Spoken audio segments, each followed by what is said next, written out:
Hi அஸ்ஸலாமு அலைக்கும். இன்றைக்கி கேரளா ஸ்டைல் கடலைக்கறி எப்படி செய்யலாம் அப்படிங்கிறத பார்க்கலாம். முதல்ல ஒரு கடாயில் தேவையான அளவு தேங்காய் எண்ணெய் ஊற்றிக்கோங்க. தேங்காய் எண்ணெய் தான் ரொம்ப டேஸ்ட்டாக இருக்கும். 3 ஏலக்காய், ஒரு பிரியாணி இலை, ஒரு பச்சை மிளகாய் அதில் சேருங்க.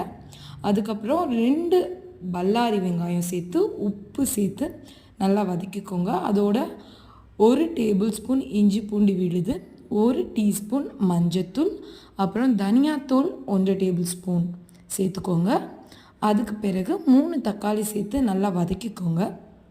வதங்கின பிறகு பாதி தக்காளி வெங்காயம் அதை தனியாக எடுத்து வச்சுக்கோங்க. ஏன்னா அது கடலைக்கறி செய்ய தேவையான பேஸ்ட்டை அரைக்க நம்ம அதை யூஸ் பண்ண போகிறோம். பேஸ்ட் அரைக்கிறதுக்கு தேவையான பொருள் என்ன அப்படின்னா, துருவின தேங்காய் கொஞ்சம் எடுத்துக்கோங்க, சோம்பு 1 டீஸ்பூன் எடுத்துக்கோங்க, வேக வச்ச கொண்டக்கடலை ஒரு 10-15 எடுத்துக்கோங்க, கொஞ்சம் கொத்தமல்லி இலைகள், அப்புறம் அந்த வதக்கின தக்காளி வெங்காயம் இதெல்லாம் சேர்த்து நல்ல ஒரு ஃபைன் பேஸ்ட்டாக அரைச்சிருங்க.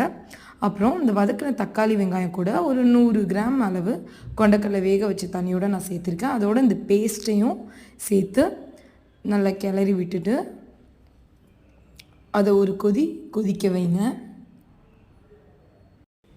கொதித்த பிறகு ஸ்டவ் ஆஃப் பண்ணிவிட்டு மல்லி இலைகளை தூவி சப்பாத்திக்கு இதை பரிமாறுங்க. இது ரொம்ப டேஸ்ட்டாக இருக்கும். Just try it.